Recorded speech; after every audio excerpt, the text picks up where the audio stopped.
Triple H cooking up new feuds for SummerSlam, and the King and Queen of the Ring tournament just got really interesting. We talk about this and more on the podcast.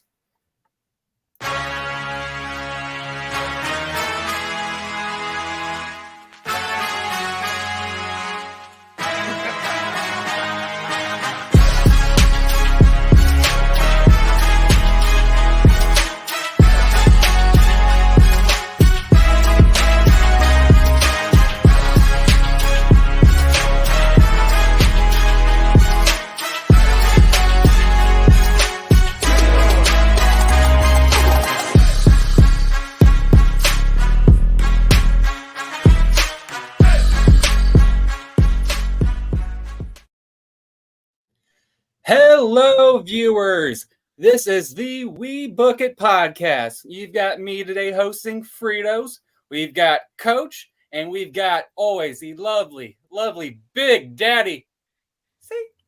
What up? What up? Sorry, I had to do it since this week we do not have Virgil. He's out gallivanting on the high seas, pulling a Captain Jack Sparrow. I don't know, maybe finding Davy Jones. Find Buried Treasure. I don't know. He's having fun on a cruise. Then Tank is out again. He is, I believe he said he was doing a banana sucking off contest or something like that. So we are cheering him on this banana sucking contest. We wish him luck. He better bring the gold for this podcast. If not, he's gone. He's dead to me. I thought he was dealing with a cat issue or something. He messaged me yesterday, viewers. He told me his cat broke his PS5. I don't know about you, but I would get rid of that cat immediately. But he loves that thing too much. But Coach, how are you doing today? I'm doing great. Fritos, how are you doing? I mean, you always ask how other people are doing. How are you doing, Fritos? I am tired. I had a graduation today, and it was outdoors, and I got sunburnt. I am feeling it. I've been working outside all day yesterday too, so I've been out in the sun baking, and I'm over the heat. I'm over the outdoors. I'm enjoying the nice indoors, the AC, like God intended. But what about you, Big Daddy? See, how's your weekend been? It's been good, man. Just working as usual. Worked at Sam's yesterday. Did some alcohol demos, so that went pretty well. And today I was pretty much been playing NBA 2K all morning, so yep. So figure I'd take a break and do what I need to do for the pod and get back at it. Hell yeah! Any good booze? Right now, so if you know the Arizona brand, I don't know, Free Press. So they got their own like hard like cocktails now, I guess. Mm-hmm. And so they got like 3 different variety packs. They got the original 4 flavors, like the watermelon, fruit punch, kiwi strawberry, and mucho mango. Then they got the lemonade variety pack and then the iced tea variety pack. So it's 5% alcohol. The original pack I wasn't too crazy about because obviously, the original drinks have like more sugar in it. So they're more tasty, but like you add the alcohol to it, and this in a small can kind of makes it not as great, but I added some strawberry lemonade to it, so just to make it a little bit more enjoyable. So, hell yeah, yep. So, I give it a nice 7 out of 10 so far. Yeah. Hey, good. That's a 70%. That's a C, and C's get degrees. Remember that. If you are in college, C's get degrees. Be happy. Tell your parents that. You're right. Don't. I told my parents that, and they got mad, and I had to pay for college my own after that. So don't tell them that directly. But Arizona could be our sponsor for this podcast. We're still looking for a sponsor. So. Hey, man. No, we're working on that. Zen. Oh, we are still working on Zen? Okay. Hey, start with the smaller brands, work our way up to the big brands. That's how they do it in the podcast world. Start with the smaller brands, work your way up to the big brands. Exactly. Yep. But we've got a fun podcast for all you viewers. A lot of laughs, a lot of chuckles, maybe some tears. We don't know yet. But just like Carlito told Damien a couple weeks ago, we need you guys to scratch our back, and we'll scratch your back. How are you going to scratch our back? Well, simple. By like, share, and subscribe to our channel. I know Virgil's talked about having 1,000 subscriber goal. No. I'm going to set my own goal, 500. If you help us get to 500 subscribers, I'm going to do something wacky. I don't know yet. Maybe I'm going to go to a wrestling promotion and take a chop, and we'll film it and post it on here. Who knows? I mean, I did make the promise for WrestleMania. I was in my wrestling gear with the Rey Mysterio mask and the Infinity Gauntlets, and that was an excellent podcast. So just saying, help us. Scratch our back, we'll scratch yours. It'd be fun. But anyways, starting off with the show, we have the Raw recap. And I believe the lovely wise man has it. Coach, take it away. Tell us what happened on Raw this week. Thank you, my Booker of the Year.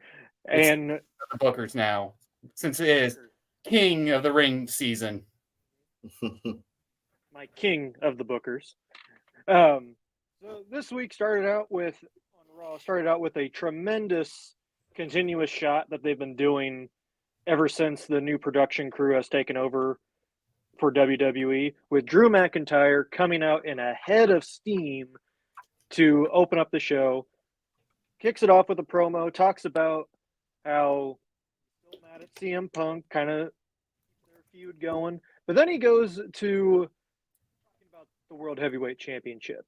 And he gives props to Seth Rollins for all that he did for that championship and what their match at WrestleMania.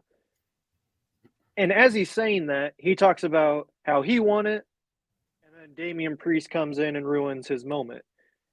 Not just ruins the moment, but basically calls him a weak champion, and that he does not make the championship better. He makes the belt look weak, and he is just a paper champion. Well, like right on cue, Damian Priest comes back out, and then he starts throwing jabs at Drew, talking about how he's blaming everybody else for his problems when he needs to look in the mirror. They keep trading jabs. Eventually, they agree to a title match at Clash of the Castle. At least that's where it's going with right now. It looks like it's going to be Clash of the Castle. I don't think he's defending it at King of the Ring, but I'm pretty sure they're setting that up for Drew to battle Priest in his home country. Guys, your thoughts on that? Go ahead, Big Daddy. You can take this one. Since we always seem to jump at the same time, I'm going to be the nice one here. You can take it first. Oh, you're muted there, Big Daddy. Sorry. Yeah, in regards to the feud, obviously we know it was pretty much a long time coming, considering the feud that they had early on in the year. Sort of last year around the Survivor Series time. And so we knew that this was going to be a collision course once Seth Rollins was out of the way. And still, CM Punk is still kind of in the way a little bit. But, for right now, until he gets fully healthy, this is the route that, I knew they were going to take. So Drew and Damian Priest, this has good potential to be one of the better rivalries of the year so far. And so I think Priest will win. Well, no, I think Drew will win, considering the fact that he got screwed the last time they were at Clash of the Castle by the Bloodline. So I think he'll get his moment this time around. And then I don't think they're going to play hot potato with the world title. I think Drew will win, and I'm pretty sure this may set up the end of the feud with the end of the Judgment Day, and probably have Finn feud with Priest. And so then now Drew can focus on CM Punk or whoever else until Punk gets healthy. He might have a rematch with Priest, and then CM Punk will be next. So yeah, I'm excited to see where this goes, man. I believe these two they're the perfect two individuals to pretty much carry the show as like the main event guys, now that Seth is out and then Cody's now on SmackDown. You need two bona fide guys that can, help be those main event guys to keep the show going on a weekly basis. Same. I mean, once we figure out Drew's elbow situation, since they said it was a fracture. I mean, I don't know if it's like a terrible fracture, if it's a hairline. I remember working in the medical field. It takes not that long for a hairline fracture to heal up. But yeah, I mean, Clash of the Castle was that next month, correct, guys? Yeah, next month. So he's been out for almost almost a month. So another month should be fully good to go. And yeah, I mean, those two are just juggernauts already in the ring. Yeah. So when those two go at it, it's going to be a great, great match. And I do believe, they're going to do Drew right, let him win, get his moment again at the Clash of the Castle. They gave him his moment at WrestleMania, short-lived since he's too obsessed with CM Punk, as Damian mentioned. But then whenever he starts having that feud with Punk, once, we figure out how good his tricep is, it's going to be a great feud. And it's going to add a little extra flair to it with that World Heavyweight Championship.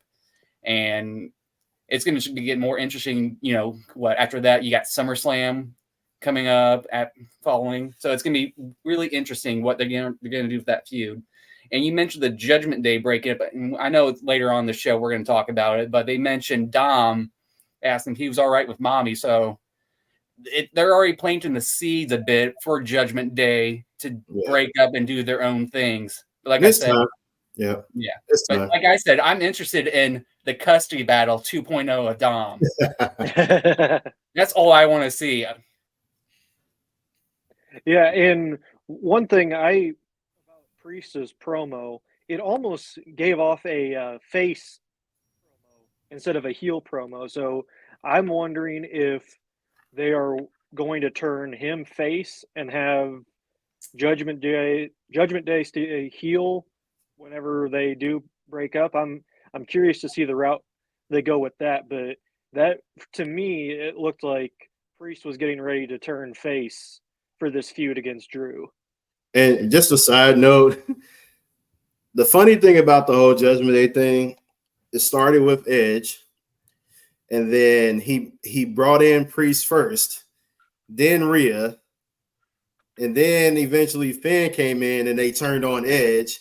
So Finn really was supposed to be the leader, and all of a sudden it just seemed like Priest became the leader, and then really it was Mommy that was the leader.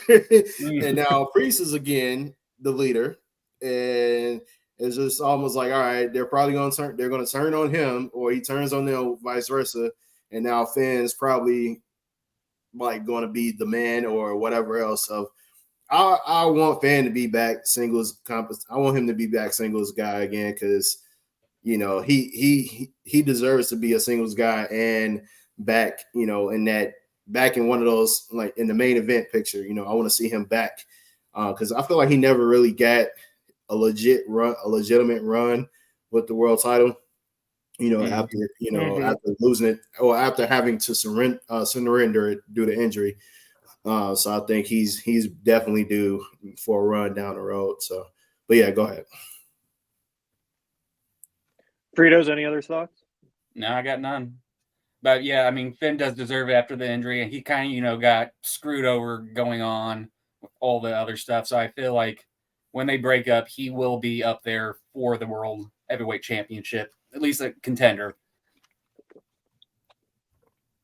Agreed. All right, so after that, we go straight into some in-ring action. The Queen of the Ring quarterfinal matchups. This one is Io Sky versus Shayna Baszler. And as Io Sky is doing her entrance, Shayna comes out of the crowd and attacks her. And that kind of leads to a beatdown of the first half of that match. And then Io pulling off kind of, again, it seemed like Triple H and the WWE crew were teasing turns this week and everything, because this looked like a Io Sky possible babyface turn, getting her out of Damage Control with how the crowd was reacting. And as that went on. Io eventually did win over Shayna Baszler, and she moves on to the next round. Guys, your thoughts on the match? I'll go ahead and say it. For me, it was my piss break. Since Virgil's not here, That's no one's fair. going to say it. It was my piss break. Mine's coming up later in the show. Eel's a great athlete. Same thing with Shayna Baszler. Nothing against them. I just wasn't invested in this. So to me, it was my piss break. But I mean, I caught the last bit of the match, and I thought, Io did a good job. So, I mean, this whole tournament is like both sides of the tournament. It's really interesting. Like I said in the introduction, twists and turns. There's a lot from at least from what the king of the bookers has thought, how they're going to book it. A lot of things have changed. So I'm changing my idea of who's going to be the king and queen of the ring. Now, that bracket, but I think now with Io being up there and maybe this new babyface turn, things could change. But what's your thoughts, Big Daddy? See? When it comes to anything involving us two, I do not pay attention at all, honestly. Like, I really don't. Like, it's beyond a piss break for me, man. Like, we talking straight on, like, number 2 shit break. Like, it's like... It's a Dairy Queen break. Man. There you go. Yeah, I can't. Like I said, no disrespect to him. It's just one of those situations where you're just not a fan of either of the two. So it's like, you're more prone to like not even pay attention to the match at all. Like for me, I stick with the big name, watching the big names, have their matches and go from there. But yeah, I didn't pay much attention to it, honest with you. Like I may go back and watch a highlight or something to see, what effect it has on the other matches. But yeah, for the most part, in terms of enjoying it, watching it for enjoyment, nah. All right. Well, we will just move on to the next match. It is the King of the Ring quarterfinal matchup between Kofi Kingston and the Ring General Gunther, and they put on a heck of a match, back and forth, kind of seeing a little bit of a heel side of Kofi coming out in that match, attacking Gunther before the bell, and lots of near falls. They have been doing a really good job with the near falls because they have gotten me the last couple weeks thinking, okay, well, they got to have this guy win, and then the other guy comes this close to beating him, and they have me fooled all the time. Kofi had a couple near falls, but eventually Gunther with the win made Kofi tap out to the Boston Crab. He moves on to the semifinals. Guys, your thoughts? I thought the match was extremely interesting. You're talking about how a little bit of a hill from Kofi. That's just the history they've had going on with their feud, go on months and months, back. I mean, we knew Gunther was going to win this, but what was interesting to me was afterwards seeing Karrion Kross laughing and talking to Kofi. So it's kind of making me wonder, is there going to be or the whole New Day going to start going heel? Are they going to break up maybe? Who knows? Because, I mean, that Karrion Kross effect is true. If you look at everything going on with Dom and Ray, I can't think of the other ones. There's like a whole list I saw on X of how after his matches, people seem to, change and turn for worse, character-wise. So I'm kind of just looking forward to see what is going to happen to Kofi. But yeah, Gunther moves on. It's going to be a good match with him, and I'm going to spoil it. Spoiler alert, doo-doo-doo-doo, since Virgil's not here to do that. Him and main event Jay. Yeah, I think overall it was a great match. Obviously, we didn't expect Kofi to beat Gunther. But overall, you still expect a really good match between the two.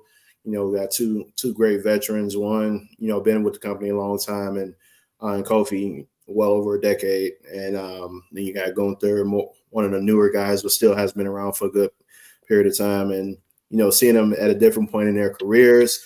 One's been a world champion, multiple-time tag champion, won United States Intercontinental Championship several times, and you got Gunther, longest reigning Intercontinental Champion of all time. Seeing those two go at it. You got one high flyer, one power guy. Both technical in the ring. Two of the best technical guys in the ring for sure. It's good to have these type of matches going on for the King of the Ring tournament, because in years past, King of the Ring tournament hasn't been the best. So now that you got like a whole new era of it, this new era, you got a lot of younger guys, in the tournament putting on really good matches. And so I think definitely I'm excited to see what the semifinals are going to be, as well as the finals. And so obviously I'm sure a lot of us believe that Gunther will be in the finals against whoever else it is. We'll talk about that later. But yeah, I think it was a great match between the two.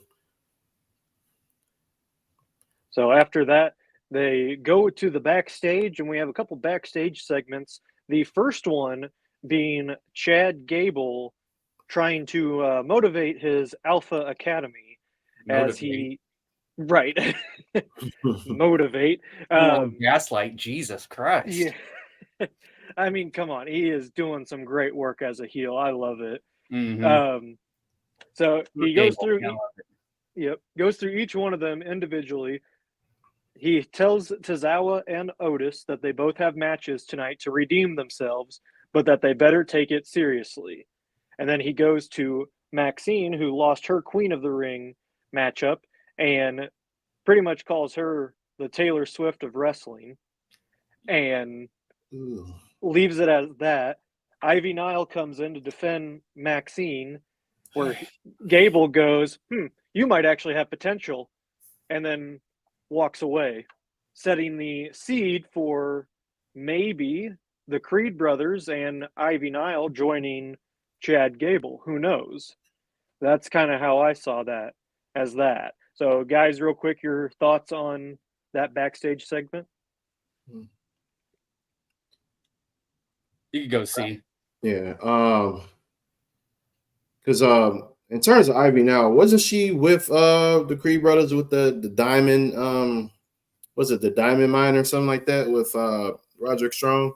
Yeah. Wasn't it all of those? Yeah. Okay.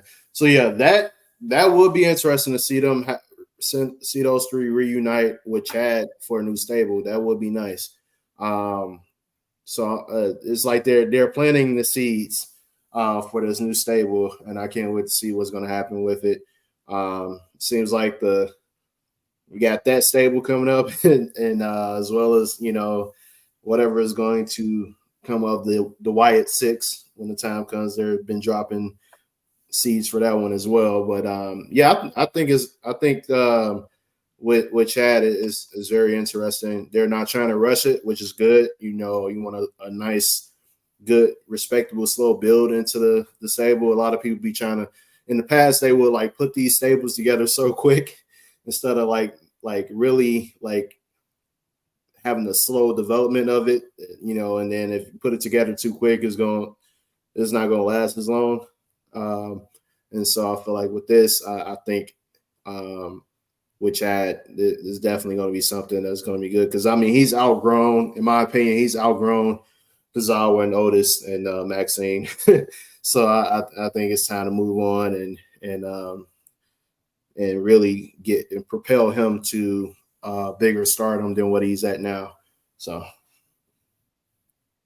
Yeah, I mean, you nailed it in the head.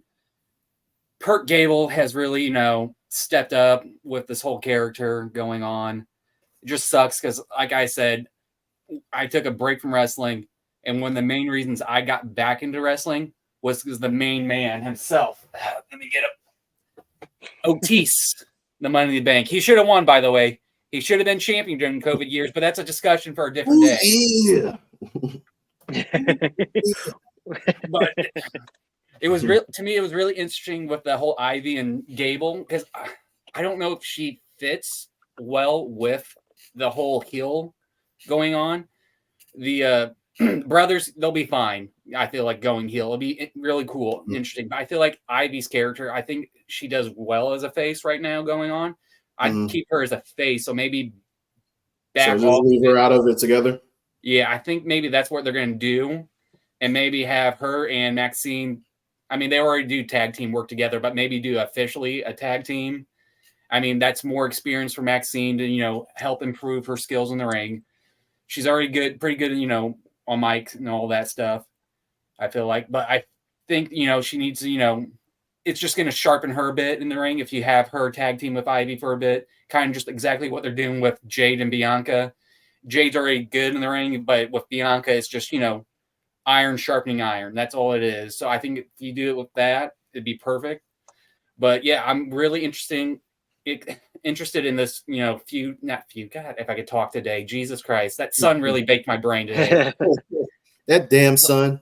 I know, too white for it, but I'm really, looking forward to this new faction. It's like you said, it's slow build. It's barbecue. The perfect barbecue takes 16 hours to cook. All right. So that's how I'm looking at it. So however long it takes for them to build it up. But when we get it, it's going to be fall off the bone delicious. Delicious. Yes, indeed. So good. So 2 more segments happened before we get some more in-ring action. We have a little bit of a funny segment with R-Truth, because of course R-Truth is God's gift to comedy.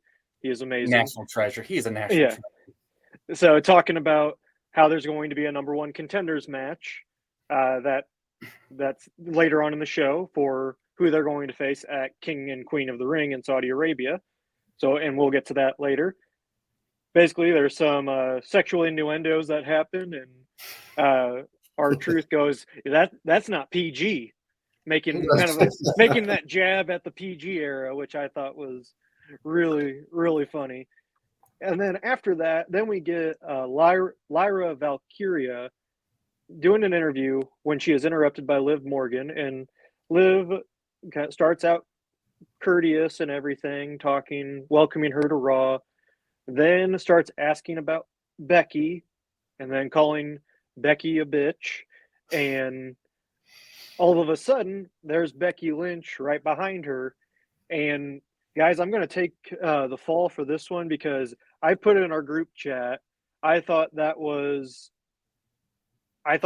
good. Like, the punch that she threw was good, but that was because I saw it out of the corner of my eye. After I rewatched it, God, that was the worst punch I've ever seen. And you guys know, I saw, you have the proof in the group chat. I said, man, that was a pretty good punch. I saw that out of the corner of my eye. I watched it again. I was like, oh God, what was I doing? That was a terrible, terrible punch. And basically that ended the segment for me at that point. Your thoughts on those 2 backstage segments? I mean, I'm excited for the tag tournament. We'll talk about that. But yeah, that punch, Jesus Christ. I've seen better punches from my grandmother. I know I talked about this. Becky's contract's coming up. They're going to renew it. She's going to get time off. She really needs a break. I don't know if she's mentally, physically burnt out. So I don't know if that was just her, misjudging, tired, whatever, when she threw that punch. But she deserves a break. Liv's going to be the new champion when it happens. But yeah, just a weak ass punch. Jesus. See, your thoughts? I'm watching it right now. Hold on, just a moment.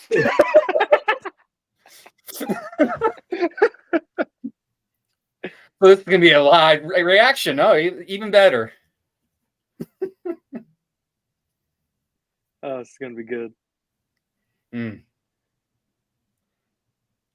That grin makes it better. And for the viewers that are listening, me and the wise man are deeply looking into Big Daddy C's eyes as he's watching the clip. the grin went straight to a frown. He is grinning again. I don't know if it's because of my commentary. There it is. And he's reacting, and he's There on it is. mute. There he is. That was fucking terrible. Oh my god. That's our one F-bomb for the show, folks. That's it. We can't do any more. Yeah. She punched her like she was a kid. Like, well, Becky punched like she was like 6-year-old kid punching an adult in the stomach. Oh my god. Are you kidding me? Oh, Becky, you punch men better than that. God. Oh. Okay, you guys go ahead. I just wanted to see that because I missed that part of the show. No, that was good. That was good. I'm glad we got to see your first reaction to that. Oh my god. Oh, You can really tell that was his piss break. yeah. Well, I usually don't watch it live because I try to wait until like the highlights come on because I'm usually working and doing overtime on Monday nights. So I try to catch the highlights whenever they drop them on social media or YouTube. So I definitely missed that one. Oh my god, man. All right, moving on. Then we get back into the ring. We have the first of the Alpha Academy matchups. It is Tozawa versus Big Bronson Reed. And it starts out, Tozawa comes out firing. He gets off some good offensive maneuvers. Gable's cheering him on the sideline, telling him good job. And then as soon as he has Reed where he wants him, Tozawa tries to go Hulkamania and tears his shirt, to which Gable is losing his mind, telling him to stop it. And at that point, Tozawa goes up for a moonsault, misses Reed. Reed starts hitting him and hitting him and hitting him and downing him. Tsunami, 1, 2, 3. Reed beats Tozawa. Gable just starts laying into Tozawa, telling him how bad he is. Fritos, I'll let you start out with this one. I'll give Tozawa one credit. He didn't do the dance. He didn't do the little. Exactly. Yeah. So he Gable did clearly listen to Gable. He just, you know. Gable said, "Don't do the dance." He didn't do the dance. He just did the shirt ripping. So he did listen to his coach. So, I mean, I'm just saying he did what he said. Did he go a little extra? Yeah, sure. But yeah, no, this match, you know, is starting to plant the seeds for the Alpha Academy breakup more. I mean, you knew it was going to happen. It was going to be a squash match, but yeah, I'm just happy he didn't do the nasty. But yeah, your thoughts, Big Daddy? All right, fellas, on the count of 3, say it with me. 1, 2, 3. Piss break. Piss break. Yeah, this is another one. If there's any piss breaks when it comes to the men's roster having matches, this is one of them. When it comes to the Alpha Academy, I typically don't pay much attention to it unless, like I said, unless it has bearings on what's to come to the future. I'll go back to it in terms of watching the highlights. But once I'd usually just fast forward to what I need to see of the major part that happened before or after the match. And so like that's usually how I do it. You know, because obviously the title gives away what happens in the match or segment itself. So I usually just fast forward to what I came to see. So but yeah, piss break. You know, let's go ahead and get the breakup going with this Alpha Academy. So that way we can get a new stable going and we can move on and Chad can do his thing, finally take the title away from Sammy and go from there. So All right, next matchup, we have our Queen of the Ring quarterfinal, our second one. This one between Lyra Valkyria and Zoe Stark. And gentlemen, this was my piss break. I did not watch this match. I did not care. All I know is that Lyra won.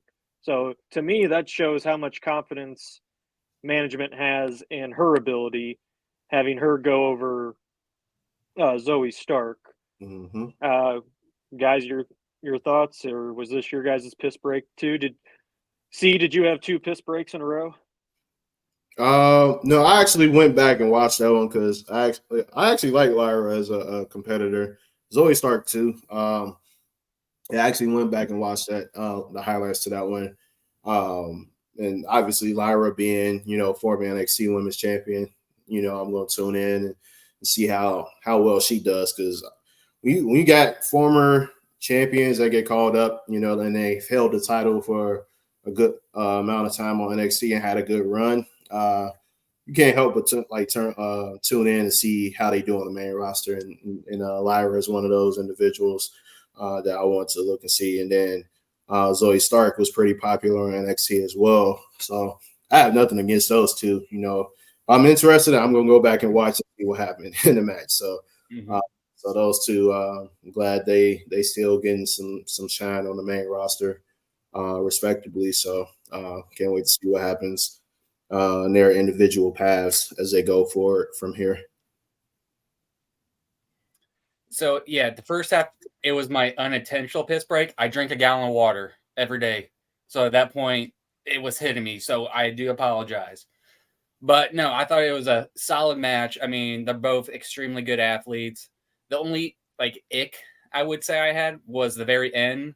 When they're interviewing her, Lyra at the very end, you can kind of tell she's a little bit green. I don't know if it's not experience, but I think it's nerves. I think maybe she's too overexcited. You can kind of look at the very end. It was kind of a little bit awkward for a bit, but I think the whole everyone backstage is high on her, so she's gonna go far on Raw, but probably in this, I think she might be like a dark horse to win it, maybe.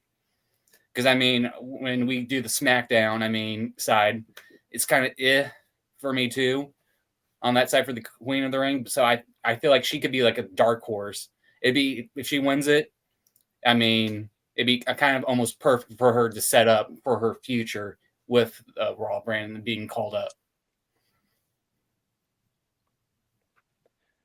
All right, so that sets up the semifinal for the Raw Women's Division. It is Io Sky versus Lyra Valkyria, and that'll be tomorrow on Monday Night Raw. That'll be a very, very good matchup. That is something I will make sure I don't have to go to the bathroom for, because I do think that one will be pretty good. Moving right along, we get our second match of the Alpha Academy. Sami Zayn taking on Otis, and this starts out pretty even.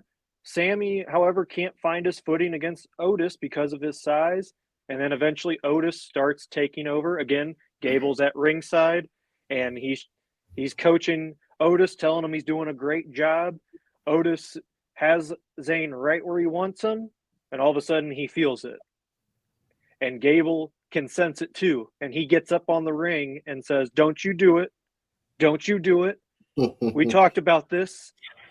And then Otis does his worm, and he hits Zayn with his maneuver. However, Zayn does kick out at 2, and when Otis tries to go for a jump off the top rope, Sami moves out of the way, hits his moves for the finisher, and Sami wins the match. To whereas Gable is let's say he is pronouncing he never taught Otis any of that, so that's not his fault that Otis lost. Again, just awesome heel work by Chad Gable. Big Daddy C, what do you think? I thought overall, I think it was a pretty good match. Obviously, still planting the seeds for what's to come with the end of the Alpha Academy, and obviously still continuing that that feud with Sami and Chad Gable. And so I think it was a good continuation in the storyline. I think obviously you want to get it to the point where they do break up as soon as possible, so that way, because you don't want to stretch it out. You don't want to stretch it too long. Stretch out the the inevitable too long. You want to try to get things flowing. And so I think for the most part, he's still keeping Sami, keeping him good as a champion, keeping his championship going, but also, keeping that that speculation as to what's going to happen. It's like, oh man, is it like when is Chad going to turn on everyone in the Alpha Academy? Like how soon is it going to happen? What's going to happen? Him and Sammy when they're going to have their championship match for the Intercontinental title. Like when is that going to happen? So just a lot of variables in this storyline right now. And one thing I did forget to add about this match at the very end, Gable does attack Sammy, and they get out of the ring. Otis is trying to help calm Gable down. Gable just smacks Otis right across the face. Yep. And he is stunned, and Gable's telling him to let's go to the back and start practicing more. And you could just see on Otis's face that he doesn't know what to do anymore. Be a man. That's what you Otis. My poor Otis. Fritos, your thoughts on what your man's doing? I'm really interested because, right now with the Triple H era, he's brought back a lot of guys. So once Alpha Academy breaks up, I'm just curious what they're going to do with Otis. He's always been a tag team guy. I'm curious what his old tag team buddy Tucky is doing. That's what I was thinking. I was just thinking that. Bring back some blue collar solid, baby. Yeah. I love it. That would be nice to see them two reunite. Yeah. Right now with Triple H, he's doing that right now. They were pretty high on them when NXT, and then when they got up in Smackdown, high on them. So I think it'd be great to see how he's doing, because I know when I used to follow him all the time on Instagram, seeing he lost some weight. He looks pretty good. I haven't seen any new postings in a while, so maybe he's kept up with that and he's extremely fit, and the new blue collar solid would be good. But if not, I want to see the first feud with Perk Gable to be with Otis. I think for the IC championship, because I do feel like Otis needs to be a champion, either a mid card tag team. Now definitely not world heavyweight contenders. We've got too many big players right now. Yeah. I believe he should have, like I said earlier, should have been during the COVID era. I know they were depending on viewership and all that, but he was hot. He was white hot. He was fun. Everyone loved him. I still think he got screwed in that. But yeah, I feel like right now he's in a rock and hard place. He doesn't know what to do. He's done everything that he's been asked from his coach, Perk Gable. So I'm just, when the turn happens, I'm going to cry a bit when Otis gets attacked. That's all. It hurts. All right, moving on to a women's division match between Becky Lynch and Dakota Kai. And fellas, this one was a very forgettable match.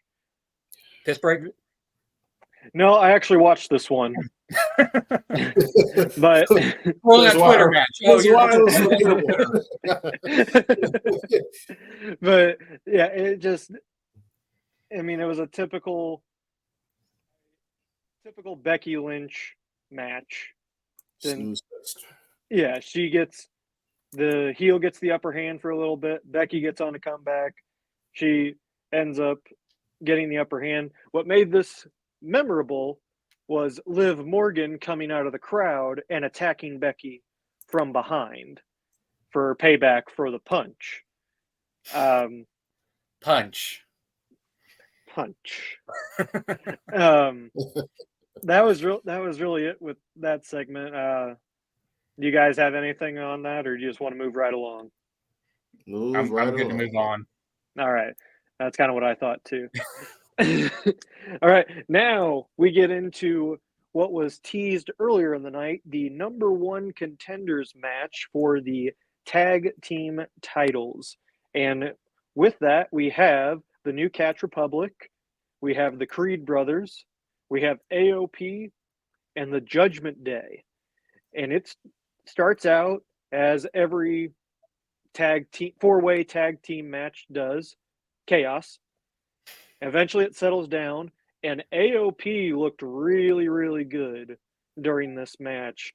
And got to give credit to JD McDonough and Tyler Bates, because they both took some really big punishment in that match by AOP. Eventually, chaos ensues again. They knock AOP out of the ring, and once you think it's going to be the New Catch Republic, there's Carlito of the now new member Judgment Day doing first off, he does a backstabber on the announce table, but he takes most of the fault. If you do a backstabber on the announce table, you're taking most of the brunt on that. So, not very wise. But he's proving his worth. I feel like he's trying to prove to Damien I get it. Yeah. Not smart, but I get it. We'll get to that next. So he does a backstabber to Pete Dunne. They throw him back in the ring. Finn hits coup de grace. 1, 2, 3. Judgment Day is the number one contenders for the tag team titles at King and Queen of the Ring in Saudi Arabia. After that match, as we mentioned earlier in the show, Priest is talking with Dom in the Judgment Day hangout and saying, hey, are you and Mommy okay? To whereas Carlito, Finn, and JD come in, and Priest tells Carlito, hey, that was pretty cool what you did. And they leave it at that. Guys, your thoughts on the tag team match? I thought the tag team match was excellent. I was hoping for New Catch Republic, but I think they're eventually going to be tag team champions. So I'm fine with them not winning it. AOP, looked amazing. So hopefully their faction starts to look good. I know we've complained about the Final Testament for a while with all the confusion going on with them. So hopefully they start getting a little spark, a little flame under their ass to, pull some new stuff out. Yeah, like I said, I'm excited for the custody battle 2.0. But, if Rhea, loses that battle, I'm just saying, I'm available. Rhea, I'm just saying. You got one man to beat, Fritos. That's it. Just one man after that. I got him. I can do it. The end zone is right there. You just got one man to beat. You're talking to the Central State 8 chicken wing champion. You gotta watch out for that knee, man. That knee is crazy work, man. I'll take him in a spicy wing contest. You and me, buddy, right now. You just brought back a lot of memories there, Fritos, with that chicken wing contest. I forgot about that.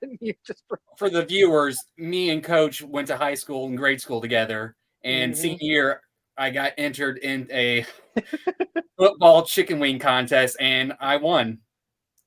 Yeah. What kind of wings? It was Quaker's Steak and Lube. It was like the Atomic or whatever the hottest one was, whatever the flavor was. It was spicy. Of course. 12 wings in under 2 minutes. So any water or milk or no? Damn. I was dying.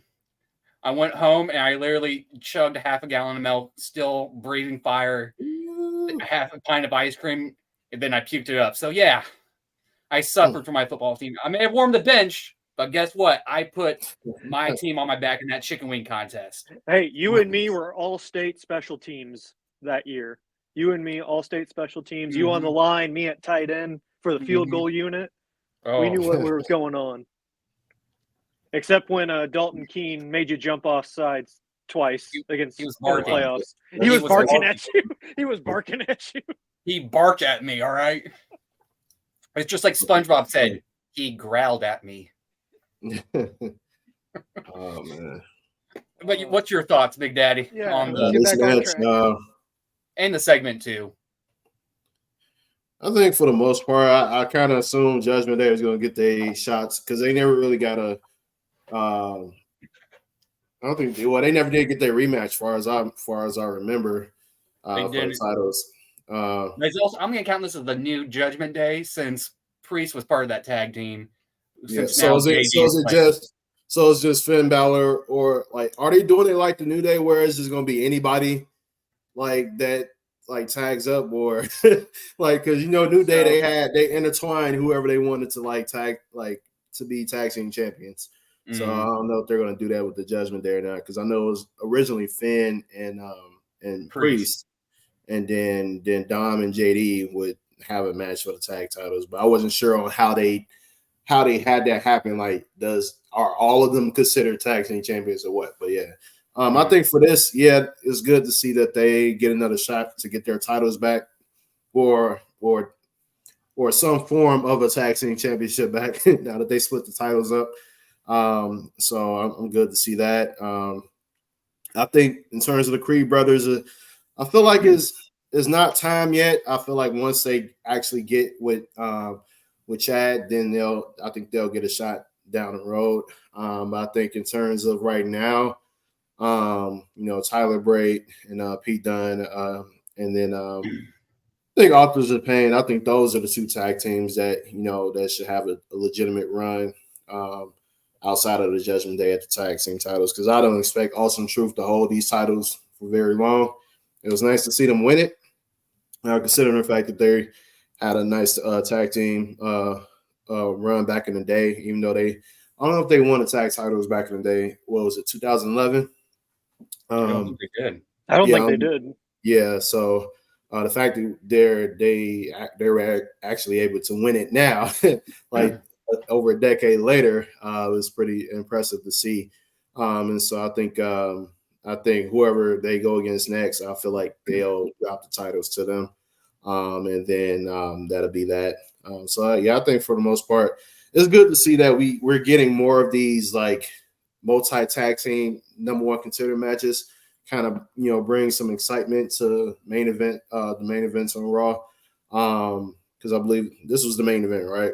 Nope, this was the it wasn't the main event?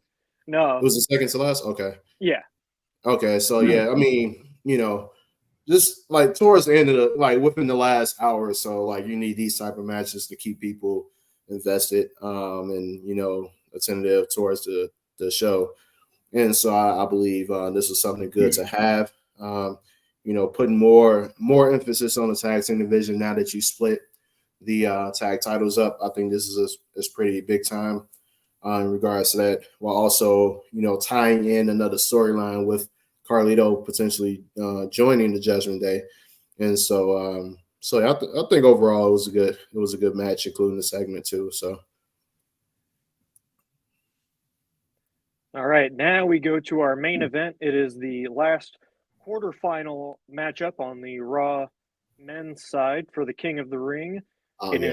Main event, Jey Uso versus Mr. Dragunov. And this match, we were wondering how this was going to go. Obviously,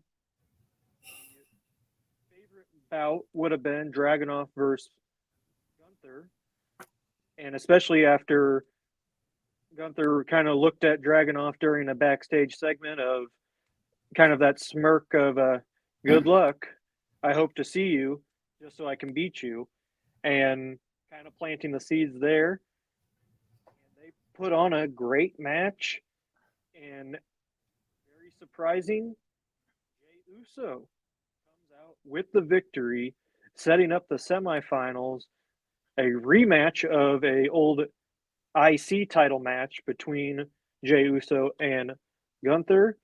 This one was pretty divisive on social media. A lot of people wanted that Gunther and Dragunov matchup, and a lot of people were saying, well, Jey Uso was drafted number one to Raw, and you can't treat your number one star by having him lose to a call-up. So, guys, I want your thoughts on the match and kind of the booking decision that they went with there.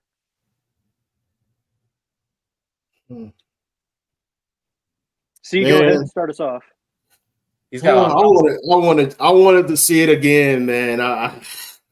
Part of me blames the way they formatted the actual the bracket because we could have gotten it to where those two it probably would have been.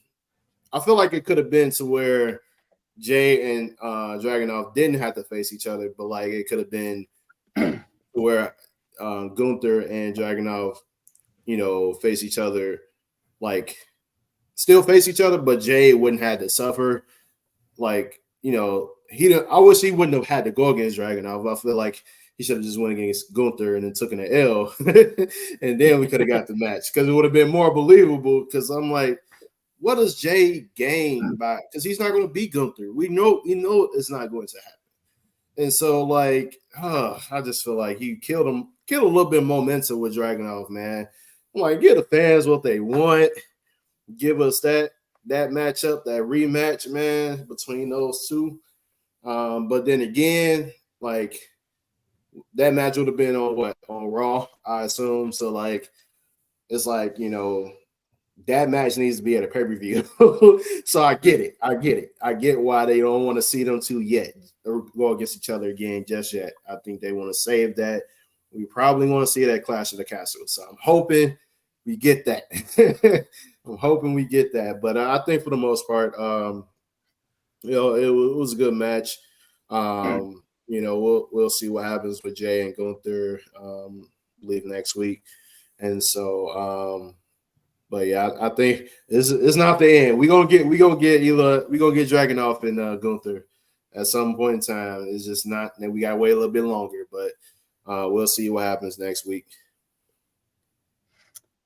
Yeah, this match for me was extremely decisive. I mean, I wanted Dragunov to win. I wanted to see Gunther and him rematch. But then I saw a thing on X where guys like, do you really want 20 commercial breaks in between their matches, or do you want to watch the full thing? Right. Exactly. Which I wanted to see them, but if they did like the reverse of how they go, oh, we have an hour free, commercial free, and just flip it the very last hour for their match, I've been cool with it. Yeah. I know they won't do it, but yeah, I feel like Triple H this week, he planted seeds for, you know, the whole summer season feuds. Gunther, Dragunov, we got more to talk about in SmackDown. I'm not going to spoil it. Sorry, that was my inner Virgil there. But with Jay winning, when we talk about SmackDown, it's going to get in, if he wins against Gunther, because I think, like you said, he was the first round pick. He was over Gunther and all that. So I think they're going to book him to win. Because when we talk about SmackDown, I'll discuss it because I got some little tricks in my bag of my booking. I think what might happen, especially at the Saudi show. But yeah, I mean, those two guys put on an amazing show. Pat, of course, being the ultimate hype man. God bless him. He is another national treasure. It's going to suck when he goes back to football commentating for game day. I'm going to miss him a lot. But yeah, I thought the match was good. And that tease to the very end where Gunther comes out, stares down Dragunov like, you suck. You're not to my level. Then just going in the ring, stare down Jay, talking trash. So I'm really looking forward to it. I'm assuming it's probably going to be the main event on Monday. And those two are going to tear down the show. It's going to be an amazing show. All right, guys. Now we are going to do the SmackDown Rebound. And that's going to be led by Big Daddy C. Take it away. All right, so let me see. You're looking at what we got, 58 minutes or so. Okay. All right, so starting off, we got just a continuation of the Queen of the Ring and King of the Ring tournament. And so starting out the show, we got an opening with the video hyping the tournament matches. And you got several superstars arriving for the show. We got to start off with Bianca versus Tiffany Stratton with their match. Obviously, we've seen there's been a rivalry with these two ever since Tiffany made her appearance to SmackDown. And so, you know, it's good to see these two athletic, you know, highly athletic women go at it in this tournament. So it's pretty much, a combination of power and agility between these two, and very fast paced. And so pretty much it was back and forth match, but obviously you got Bianca overpowering Tiffany with the KOD for the win. And then Bianca she had a little leg injury during the match, and so that pretty much was going to be a factor heading into the next round. So your thoughts, fellas, on this match? I thought it was the best match of the whole week, if I'm going to be honest. The twists and turns between them, everything, and also with the semi-backstage heat with Tiffany, with the Instagram video being posted, and also with Bianca, the rumor going around that she's pregnant. So when, seeing that go in before the match, I'm thinking, what the hell are they going to do? But then finding out there's no heat on Tiffany from any of the execs, no, and back there. The Bianca pregnancy is fake because she, did the whole match. I thought they were going to be like, oh, she's pregnant, she's out. But yeah, that scared me a bit because I think you heard me. Expecting a break. She better not be pregnant. No, she had the baby before the match, so she was ready to go. Man, me and Montez gonna have to have a chat. Us two Chicago natives gonna have to have a chat. Like, bro, we talked about this, man. What's up? What Rhea is to me, Bianca's to you. Right, man. Hey. But what do you think, Coach? I agree. That match was fantastic. It was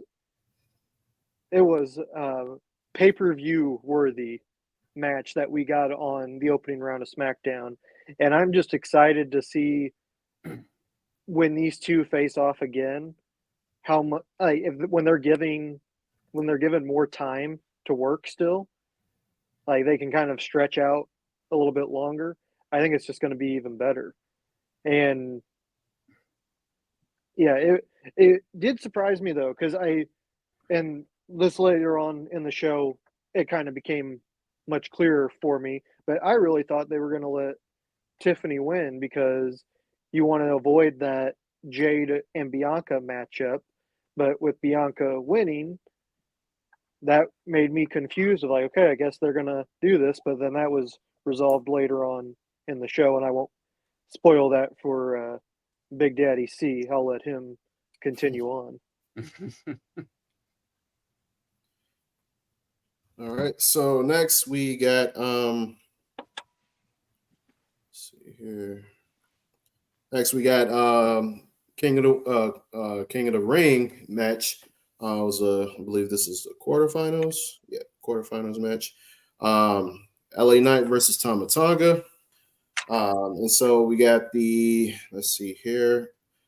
Solo Sikoa and Tonga Loa and Paul Heyman were all at ringside. No surprise there. So pretty much high-paced match with these two. Tonga tried to rush Knight following the opening bell. And LA Knight was like, I already know that trick, bro. And so back and forth between these two. There were some distractions during the match on the side of the Bloodline. And so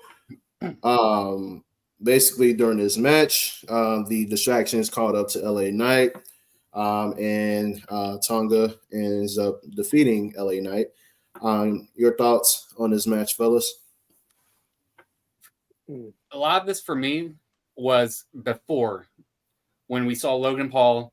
They're teasing that SummerSlam feud. I want LA versus Paul. Mm-hmm. They're teasing it. Triple H, I need it. Book it, damn it. But then we get another promo too. Carmelo and LA Knight. And LA, I thought, put Carmelo in his place. That crowd popped when he said, hang on, let me tell you who's running the show. LA Knight. The whole crowd going, yeah, just going off. So they're teasing two major feuds with LA. I thought the match, LA did good. Tonga did good. Also, we got that weird, like, gremlin Tonga interaction, too. And going, nah. I thought. It sounded like Donnie from the Wild Thornberries. Oh, he did. Then I saw Drew's tweet about that too. I thought we all agreed not to feed Tonga after 8 p.m. Perfect. The roast master at it. I thought that was a weird ending for the match, but I thought I wanted LA, win it. I know it's not happening now, but he's got two great feuds building up right now. So I'm still looking forward to his future with the company going on post, King of the Ring tournament. I'm looking forward to it. And the Bloodline story is starting to get interesting too. Since we talked about Jay, now we're seeing Tonga. All right, guys, what happens if those two meet? I'm calling it Jacob Fatu debuts and ruins Jay's moment. Because it's in 2 weeks, correct, guys? Is that the same time double nothing happens too, right? That Sunday or Saturday before? It's it's this coming Saturday that the right. King of the Ring are. Yeah, all right. But if you have Jacob Fatu coming in, even though there's still some weird stuff going on, they think that he might take over the solo role because of how good on the mic he is, how good in the ring he is. But you have Fatu and the Bray Six, Uncle Howdy, or whatever you want to call the group, because I still don't think it's Uncle Howdy. I think that character was associated with the new Fiend. If you watch the documentary for Bray, I think it's a brand new character for the Bray group. There's just a lot going on, but I think if you have those two debut at the same time during the King of the Ring tournament with the Bloodline, that's going to be probably like the craziest pay-per-view that we get, till the next one. What do you thought, Coach? I mean, I was ticked. I was Me ticked too. at that match. It's one thing to lose by distraction, but like it wasn't even that much of a distraction for him to lose, and then whatever finisher that was that Tonga used, that it looked awkward. It didn't look right. I think you mentioned this, Fritos, in our group chat. They were probably rushed for time, which I could see that. Which I could definitely see that. But I mean, you make LA Knight look a little weak there. I know he's still white hot with the crowd because the whole crowd was booing like crazy. So in a way, it did give good heat for the Bloodline, the Bloodline 2.0. But at the same time, I think it would have been better if LA Knight did get attacked by Solo or anybody else in the Bloodline while the ref wasn't looking, because at least then it'd be like, oh, come on, it would be typical Bloodline on how they win a match, and you don't lose any momentum to the person that lost the match. I feel like this match, you might have lost some momentum in the ring for LA Knight. Outside of the ring, he's still white hot, and everyone's still going to cheer him on. And maybe that was their thinking, is that even if he loses, people are still going to be on his side, and it's just going to build more heat for this new Bloodline. I don't know but my initial reaction, I was not a happy camper. But like I said, he's got that consolation prize now. They tease that Logan Paul feud. True. So SummerSlam, we're going to have a new U.S. champion, and his name is LA Knight. Yeah. All right, moving on. Let's see here. All right, this is the one that ticked me off. We got Nia Jax versus Jade Cargill in the quarterfinal match for the Queen of the Ring tournament. But prior to that, as you guys mentioned, we had, the contract signing with Logan Paul and Cody Rhodes.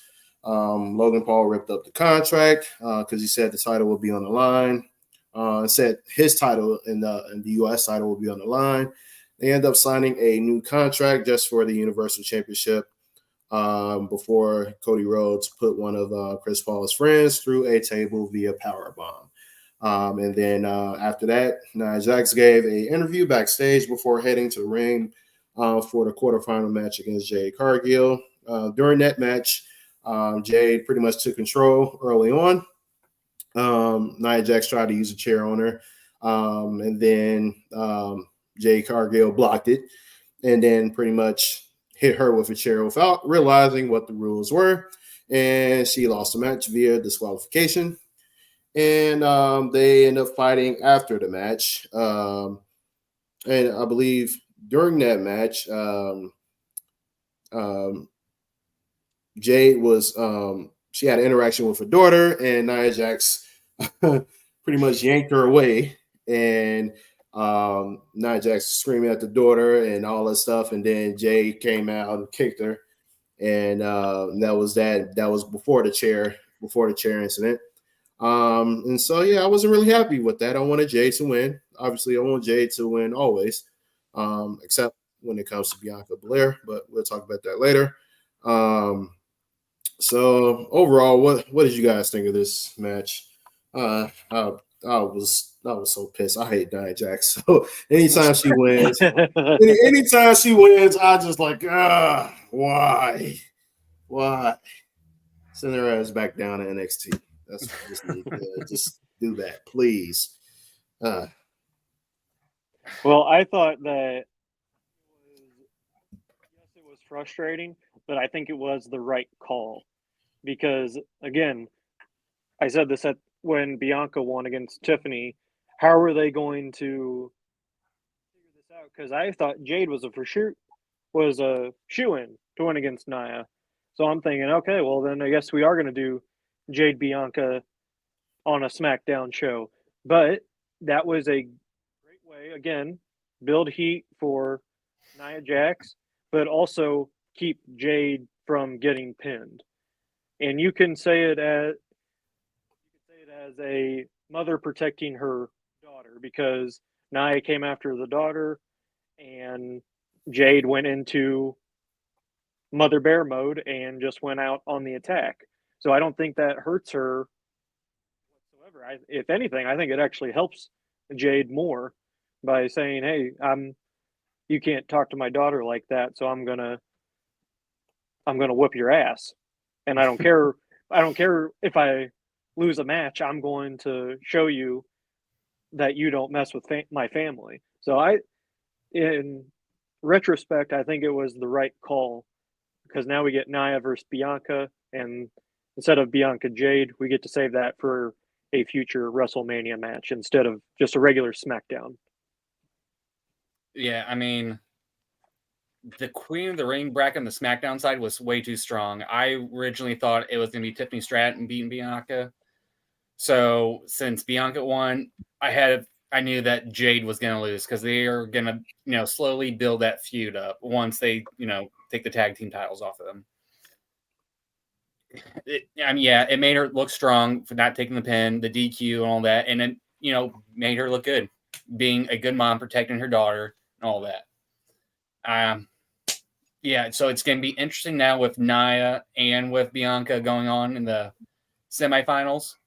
It's going to be curious now because those two are the powerhouses, and when you go against Io Sky or Ivory, whatever, it's not looking good for the Raw side of the Queen of the Ring when you got those two right there. So, I'm glad that they're still, slowly, going to save that feud for WrestleMania whenever they decide, to do it. Cool. All right. Next, we got, let me see here. We got DIY versus Angel Umberto.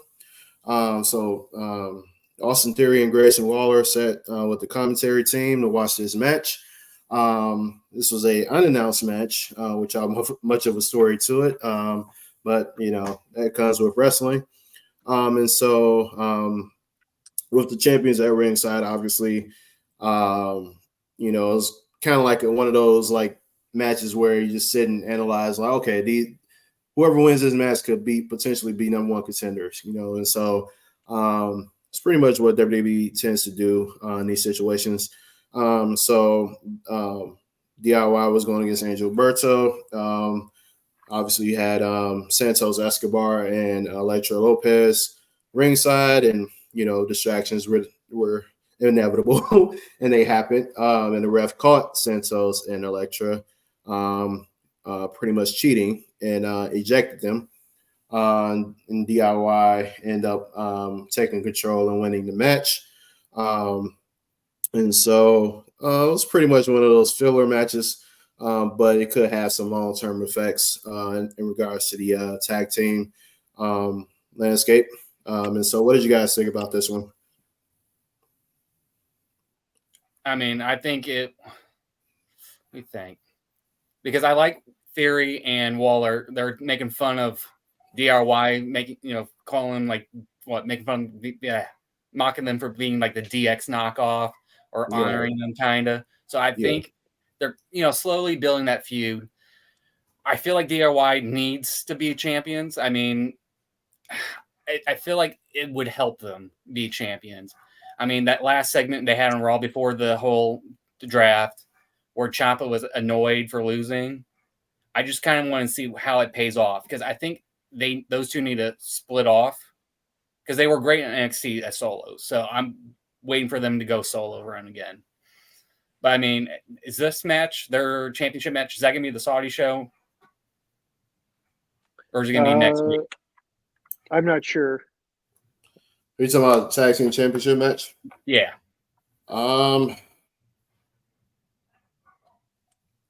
I would believe they have a match because the only for sure matches they got on the card, we got Logan versus Cody, Drew versus we got both tournaments also. Both tournament finals, yeah. You got the IC title. The triple threat. Yeah. Yeah. And then I'm sure they're gonna have both tag team championship matches. Both world tag team championship matches on the card as well. Mm-hmm. And I'm not sure about the women's tag team matches, tag team championship. We'll see what happens with that. But I don't think Priest is defending his title until Clash, right? Yeah, correct. Yeah. So I'm pretty sure they'll have both tag team championship matches on the card, since we only really got one world championship match on the card. So I'm sure they'll fit that in into the show. Yeah, because I can see them, because I feel like this pay-per-view, there's not going to be, I think there's only going to be one change of championship, and I think it might be the Smackdown brand. I think they're going to save the Raw tag teams for New Catch Republic, but I feel like DIY, they kind of pay their dues, and I think they'll take it off of Waller and Theory, and I think maybe those two eventually will feud once they take those titles off. Yep. You guys continue talking. My dog's barking. Give me a second. Okay. I'm upstairs. Well, my thoughts on the match. It was okay. I did like that DIY kind of got a better reaction than usual. The crowd was actually invested in their matches, or in their match. I think so. My thought process and what's going to happen is they are probably going to lose their championship bout against Waller and Theory. And that's going to lead to Ciampa to completely go back to his heel tendencies, and Johnny not wanting to lose Ciampa again is going to join him. And then that's when they will start doing underhand tactics to go up against Waller and Theory again. This is the second time they get it, and then that's when we'll get the Waller Theory feud after Ciampa and Gargano win the tag titles. I think the only way they're going to win it is if they turn heel. That's the only way I see it. Okay, so with that, because I would not mind a heel version of DIY. I think that would be a first, because I don't think we've had a heel version of the tag team. It's been mostly like them turning on each other every single time. Right. One's been heel. Both of them have been heel and face in the rivalry, and so it would be nice to see them actually stick together and be a heel tag team. Now, in regards to Theory and Waller, who's going to be heel and who's going to be face, and if they happen to go be in the feud, because they kind of teased it before, but kind of like in a joking manner. But like, who would be heel and who would be face between Waller and Theory? I think Theory's got to go face. I was just about to say, I think Theory's the face in that rivalry. Great minds think alike, my wise man. Great minds think alike. Okay, I can see that, because like Waller hasn't really. It would make sense for Theory to be the face, because Waller hasn't really shown capabilities of being a legitimate face. You know, he's always had that heel mentality, like a jerk mentality, where like it's just like, yeah, this guy's an asshole. You know, he can't really trust him at all. Like, you know, he's not like a full out heel, but he's like just heel enough to be annoying, but like not enough to be like to catch a lot of heat. You know, and so I think in terms of this feud, I think he probably best to be heel. I don't think it'll be crazy heat or anything like that.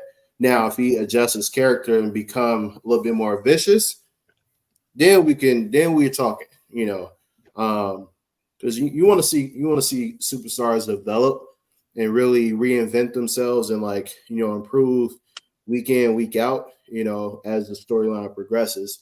You know, you don't want their character to remain stagnant and be the same and end up being, you know, and people end up being tired of their character, you know. And so I think now I used to hate Austin Theory a lot, man, but over time, you know, like, you can't deny the talent he has in the ring.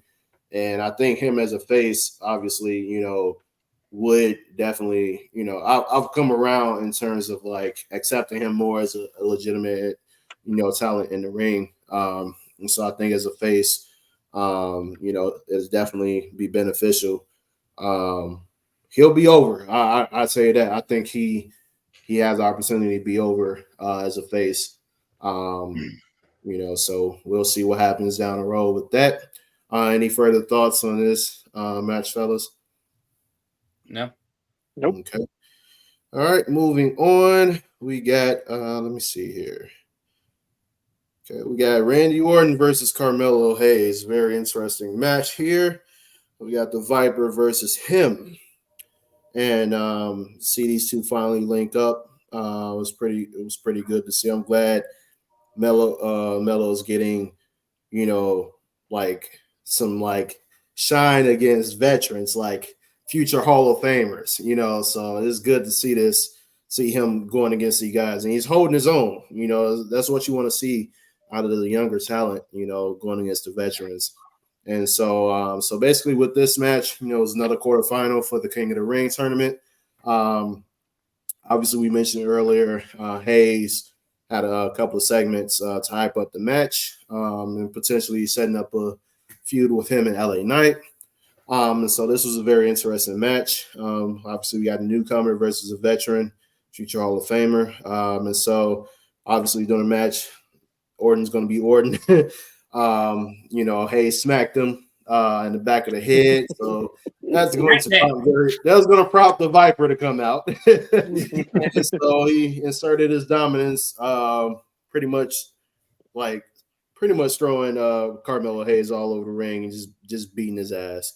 No diddy. And so but yeah, it was a very back and forth match, you know, Melo showing his athleticism, Orton doing what he does as usual. But obviously the Cardinal saying when it comes to going against Orton, do not leave your feet. The bad things happen when you jump off the top rope, when you go off when you do a springboard, you jump off anything and Orton is on ground level. Bad things happen. Okay. And in this case, Melo found out what it was like to be on the receiving end of an RKO out of nowhere. Springboard into an RKO. And 1, 2, 3, ball game. Orton moves on to the semifinals. Fellas, what are your thoughts on this match? The WWE execs are extremely high on Carmelo. What being his first few matches against Baron Corbin, someone who's safe. Then you've got Cody Rhodes being his first match, the champion, and now Randy Orton. When they let him go out, be free, he's gonna tear it up. Yep. And with Randy winning and Tonga coming out, it's gonna excel that bloodline story even more. Because sadly, as much as I want to see like a Gunther versus Randy King of the Ring match, I think it's gonna be Tonga versus Jay. And also, I like the Red Foreman little bit that Randy said. I'm gonna shove my foot up your ass. Oh, perfect. But yeah, it was an excellent match, and nothing really more I can really say about it. Yeah, I thought it was a really great match. It didn't hurt Mello at all losing that match, because it was the same thing with when he faced Cody Rhodes. It's like, you're the underdog in that match. So we just want to see, are you capable of hanging around with these caliber wrestlers? And that's exactly what he did against Cody and against Randy here. And I agree with you, C. Never leave your feet when Randy Orton's in position. Ask Evan Bourne and Seth Rollins what happens, and JD McDonough. Or ask the very first person who got caught with an RKO out of nowhere by attempting a springboard move. He's now with the company again, Carlito. Yep. Unforgiven. I think it was 2005 or 2006. He attempted a springboard move, and Orton caught him with an RKO out of nowhere. I believe that was the very first out of nowhere RKO he did when someone jumped off the ropes or just in any fashion. So yeah, I'm showing my age, but I don't give a damn. I just know that it's been he's been doing this for almost 20 years, like catching people out of nowhere. So don't leave your feet at all. It just bad things happen. Yeah. All right, gentlemen, moving on to the next segment. We are going to talk about AEW Dynamite. Yeah. And I apologize. I'm looking everything up right now because I had a late Mother's Day dinner. Took my mother and my grandma to Olive Garden. We enjoyed a lovely slice of lasagna and some salad and breadsticks. So I missed half the show, but I've got the first of it caught up here. Show starts off. We've got John Moxley and Bryan Danielson versus Jeff Cobb and Kyle Fletcher. Don Callis joined the commentary team for the match. Fletcher and Cobb jumped Moxley as he was making his entrance. Danielson sprinted out the ring, sent Fletcher hard into the barricade. Danielson dropped Cobb. Match continues on. Hang on here. Sorry, I'm looking this up right now. Live. Yeah, let's see here. There's so much wording on this. I apologize, guys. I can't read. I can't read. Let's see. Cobb, Bull Rush, Moxley in the corner, Fletcher. Takeshia jumped in the ring after the match.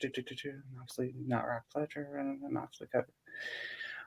Moxley and Danielson won the match, and just set up more with this feud.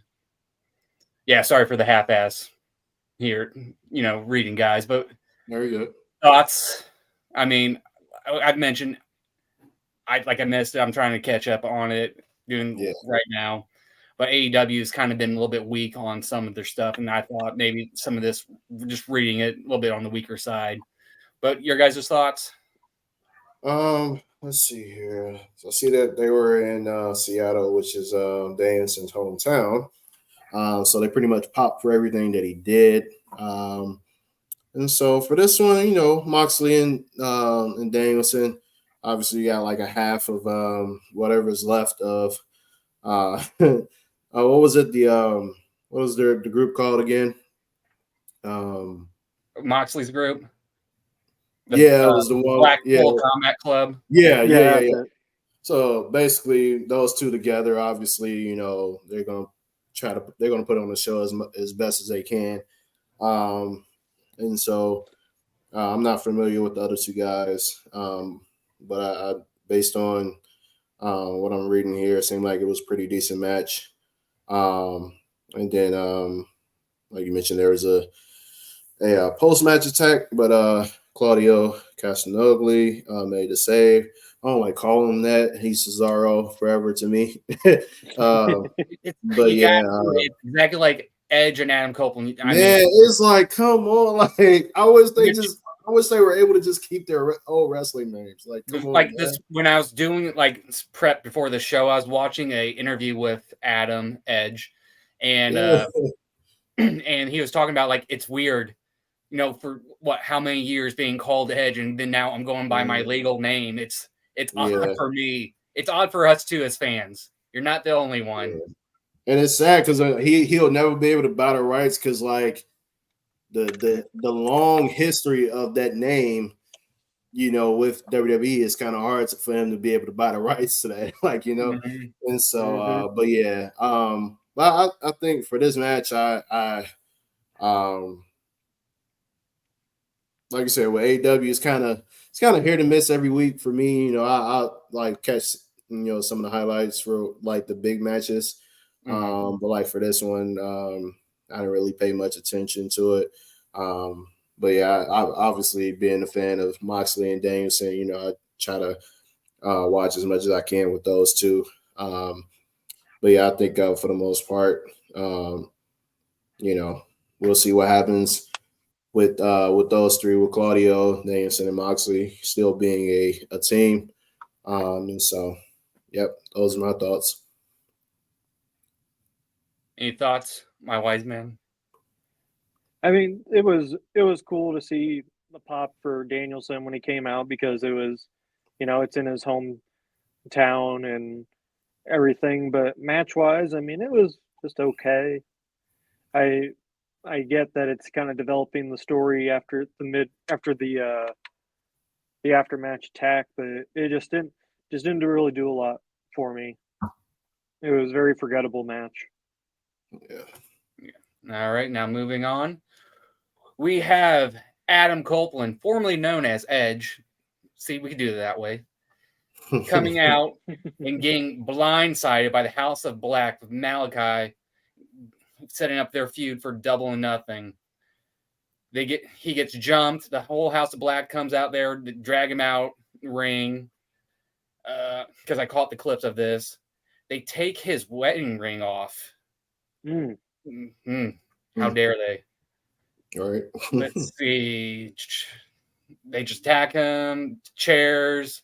Then I believe Kyle Fletcher came out. Or Kyle O'Reilly? I can't think. Kyle O'Reilly, right? It's O'Reilly, yeah. Yeah. So apologize. Sorry. He comes out, tries, you know, help Adam Copeland, gets beat. And yeah, that was a segment. Any thoughts? I mean, I'm looking forward to this feud. Anything with Copeland, because they're setting up for their match, which is barbed wire steel cage match. Is that correct? I believe so, yes. Yeah. So it's gonna be blood, guts, the whole shebang. Which I was talking to Tank before, you know, prepping his banana sucking competition. And we were talking about it. I'm like, I know we were making fun of Copeland coming out before the CM Punk video was shown. I truly believe that Copeland is having a lot of fun here. He's, you know, having all these matches that I feel like he's wanted to have in WWE, but couldn't due to them doing the PG era. So I think like stuff like this he's having fun. Like this match here, you know, building up is gonna be fun. I don't think he's gonna lose the title because Black's contract's coming up. I believe it's this summer. And same thing with Buddy. His contract's coming up because they're already in talks about going back to WWE once their contract is up. So, but those two are still going to put on an amazing match.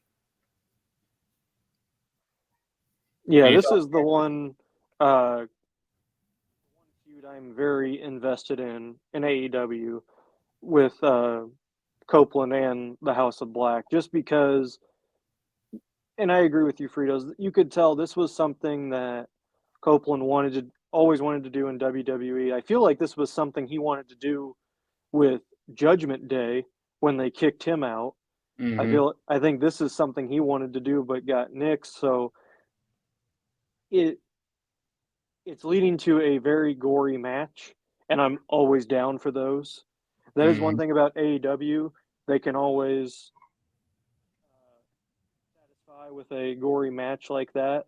And recently, it's always been Copeland matches. So if that's the case, I will always watch a Edge / Adam Copeland match. So I'm very excited for barbed wire steel cage match. But question: so, what are these eliminator matches? Are they like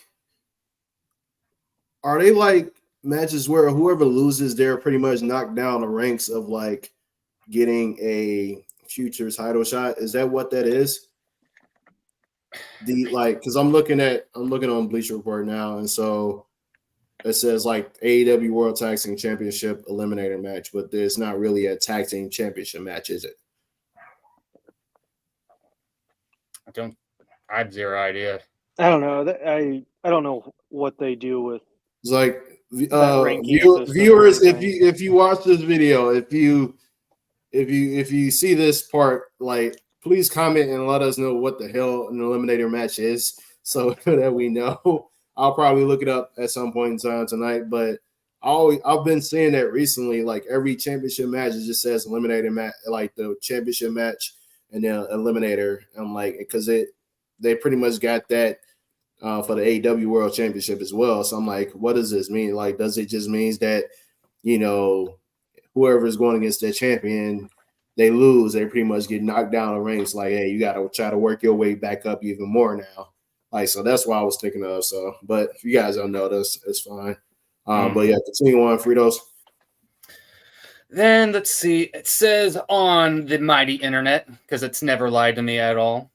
Clips were shown from New Japan Pro Wrestling Resurgence, even last Saturday, of Eddie Kingston putting his New Japan World Champion strong openweight title against the line in a match versus Gable Kidd. Is that the match where Eddie got hurt? I think so. What I saw the clip. Is it his leg or his knee that hit the barricade? I think it was. I think it was knee that took the brunt of the hit. Because I saw that. Because now with Eddie being out, they were one member short for that 4-man tag team match at Double or Nothing. Then going on, Renee was backstage with FTR, Dax, and Cash Wheeler. Cash said they're not forfeiting Anarchy in the arena, but he thinks maybe they found a replacement for Eddie Kingston. We'll talk about that a little bit going on. Then the next match after that was World Tag Team, Matt and Nick Jackson versus the Fallen Angel, Christopher Daniels, and Matt Sydal. Perry joined the... Hang on one second.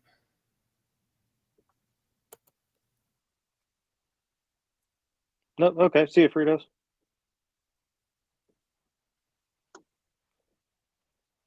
Okay, well, while Fritos gets that figured out, we'll continue on. Cool. So yeah, FTR. I'm back, guys. Sorry. I'm sorry. Yeah. Go ahead. I've got, for the viewers, since Virgil's on his Pirates of the Caribbean cruise going on, he gave me his laptop and something said reload. I hit it, kicked me out. I don't know what happened. Hey, this producing thing's not easy. So I give credit to Virgil, all right? A little Triple H reference there for you guys. But the match, Jack Perry's in the broadcast booth. They go at it, and of course, they win. Your guys' thoughts on the match? Jack Perry just reminds me of Hyde from that 70s show right now. He does give me high vibes, man. But at the same time, he's doing a really good job with his character. Yeah, so I give him props to that. All that. Yeah. For this one, obviously it seems like Young Bucks are going to keep winning matches. I mean, they're in charge. They're going to do whatever they want, yeah, right? Exactly. Yeah, like so, and it's weird because, man, with Matt Sydal, man, it's just like, damn, like he can't catch a break. Every promotion he's been in, it's like he's like never used the right way. Like it's just like he's just there just to lose. It's nice to see Christopher Daniels back. Growing up, partially because going on, they cut the music, and Matt Jackson, they fire him. But they're giving him 30 days of pay, so at least he's still getting paid for a month. So, like, obviously, the TNA glory days when they were first starting out, Christopher Daniels was one of those, the TNA OGs. And so, man, every time I see him in the ring, I'm like, man, this man still got it. He can hang with the best of them. And so it's nice to see Christopher Daniels still hanging around for as long as he can before he leaves the company. And so, but yeah, I would like to see him in WWE at some point. Maybe have a little NXT run. Be like a manager or a tag team partner to someone on the come up. But yeah, for the most part, it's good for the Young Bucks to go against somebody, that's like some good veterans in the ring. You don't want to see them going against no like squash guys, no jobbers. So I think that was a pretty good match for those two. Yeah. Any thoughts, Coach? No, not really. I mean, that was just typical how the storyline's going with the Young Bucks. So I think all it did was just keep that storyline growing, and that's a good thing. Even if as long as the storyline's going, the in-ring work will take care of itself. And I was more concerned with the storyline, so I think they did their job. Mm-hmm. All right, moving on. We have two little backstage segments. We have Renee was backstage with the timeless Toni Storm and informed her that Mariah and Luther and Sarah, I can't say her name, Sarah, if I can say it right, were all banned from ringside during her match against Harley Cameron. Then we also have a backstage segment with Malachi Black holding Copeland's wedding ring, saying, "Everything that is holding you back is such a small little trinket. Speaking of holding you back, a barbed wire cage I knew there was part of you that still existed, and of course I accept it. And if I beat you, and I will, you bend the knee to the House of Black." I mean, I'm going to say I love anything Toni Storm right now. I'll be right back, fellas, in just a moment. He's going to get the Super Soaker. No. Oh, the Cone of Shame, sorry. But anything with Toni Storm right now, I'm all for it. I love this character she has right now. It's amazing. And she thanked Serena for knocking her out, not listening to her sob story. So I think, it's adding more flair. Her saying she's a mother and all that going on. It's hysterical. Just the way she does this character. It's amazing. And then with the Malachi Black stuff, I kind of feel like it's almost like a Judgment Day 2.0 in a sense. Mm-hmm. With that goth, all that sense, like originally what they had planned. But I'm really like, this is probably one of the few feuds I'm really buying into right now in AEW. But Coach, give me your thoughts. Well, yeah, anything Toni Storm, I'm always going to be watching. Not only is she drop dead gorgeous, but just what she has done with this character, it's always evolving. That's the thing. It's never been stale. Mm-hmm. And right when you think it's going stale, she immediately changes it up, and that's why I look forward to her segments all the time. And as you said with Malachi Black, and that's just hyping it up even more. And it's funny. It sounds like Malachi is trying to get that darker side out of Copeland that we're kind of used to seeing. We saw it in WWE in the early 2000s when he The kind of Brood. was, when he was on that sadistic kind of rampage, and before he started the whole Matt Hardy Lita drama. But so I I think it's more about respect in that match between Black and Copeland, and just adding a stipulation makes it 100% better. Mm-hmm. All right. Well, moving on. Sorry, Big Daddy. The show does not stop. We have Hook returning. Oh, now he's back. Stops when I said stops.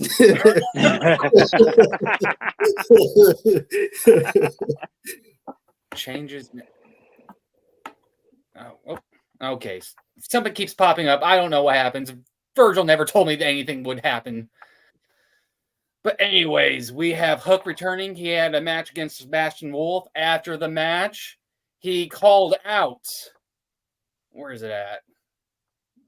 Because I know this is where I actually came back to. He called out Jericho, basically challenging him in his new faction. What was it? The Learning Tree? The Learning Tree. Yeah. And what people were telling him, what retired, chanting it.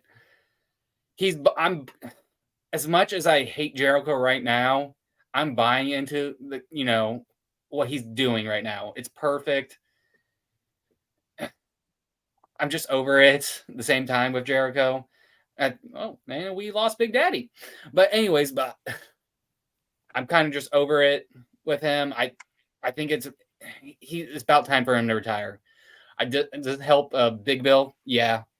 I think eventually he will make a return back to WWE at some point. Mm-hmm. They're short on big men because we don't know what Omos is doing. Oh, hang on. And he's back again. The damn laptop died on me. I was I had it plugged in all day, but I'm like, we've been going for about 2 hours. So I'm like, maybe I didn't pay attention to the battery good enough. Mm-hmm. So yeah. But yeah, I think like the stuff with the Learning Tree is going to help Big Bill eventually. I do eventually see him going back to WWE. Like I said, they're kind of short on bigger guys. I mean, we got Braun finally returning, but he hasn't done anything in the ring yet. They set up a few, Easter eggs with him or little, stuff in the future, but I don't think he's ready to come back yet. So that's why they're doing all this backstage stuff with him. Omos, who knows what he's doing besides house shows. But so, yeah, I think when eventually his contract, ends, he's going to go back to WWE. Your thoughts? And we talked about Hook coming back, Big Daddy, and Hook calling out Jericho in the Learning Tree. So the Learning Tree group came out to I think this was the first time they debuted their entrance.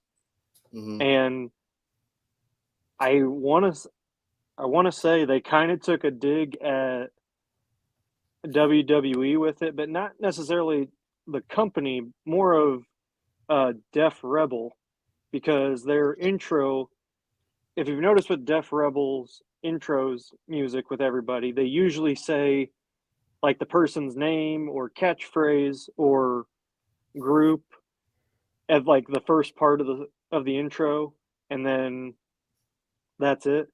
They start out with saying the Learning Tree, so I feel like that was kind of a dig at Def Rebel, and I thought that was funny. So which names have they made to where it does it? I haven't noticed, because I know they've been catching a lot of heat. Def Rebel have been catching a lot of heat, so I'm trying to figure out which superstars have been victim of that so far. Well, DIY's one for sure. Okay. New Catch Republic. I never pay attention, so I'm trying to I think Priest's new entrance song for his like solo stuff. Oh, yep, Priest, yep. What does they say? It I'll have to just look at says my Priest. WWE workout playlist because half of it's just Death Rebel right now. I'm gonna have to check. I'm gonna have to look. I'm gonna have to listen on Spotify and see which ones are they are responsible for. Because I'm like, for the most part, all the bigger names are like they have their own thing already. So right, I don't really notice anybody major that's been having Death Rebel. I think what is Roman's is Death Rebel too, right? Or no? yeah, it is, but that's an So actual good one. they have very few that are good themes, but for the most part, they have bad ones. Yes. Yeah. Okay. Creed Brothers. Creed Brothers have Okay. that issue too Okay. with their song. Okay. But that's all I really kind of noticed with it. I thought it was kind of funny that they were taking a dig there. I got you. Any thoughts, Big Daddy? See? Let's see here. Let's see that Jericho pretty much said if Hook wins the match on Collision, he can earn a shot at the FTW title. And then Hook attacked him. Let me see here. And Bill took him down, and Shibata came out and make the save to clear the ring. So Hook pretty much had a little quick squash match against a local competitor, is what they call them. And so let's see here. Yeah, for the most part, I don't really. When it comes to Jericho, anything with Jericho nowadays, I don't really care for it because it's just like I'm like he's just doing whatever nowadays. I think Jericho. I think his time is pretty much up. I honestly feel like it's time for him to just go ahead and call it quits, man. The fans did chant retire. Yeah, this was one of certain people. It's time, everybody can't be Edge, man. Everybody can't be Orton. Everybody, especially if you're not in shape. The best thing about Edge is that, Adam Copeland, is that he stayed in shape even during his retirement.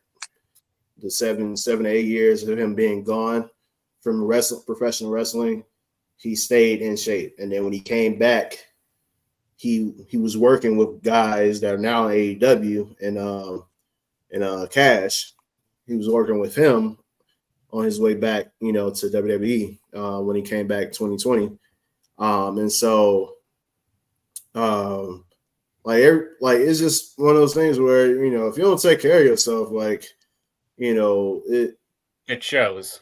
Yeah, and then obviously the one thing I always gave Jericho credit is that he was able to reinvent himself. He was able to do things, to like wow us and like not stay stagnant. And I feel like now it's just like, man, you ain't got nothing left, bro.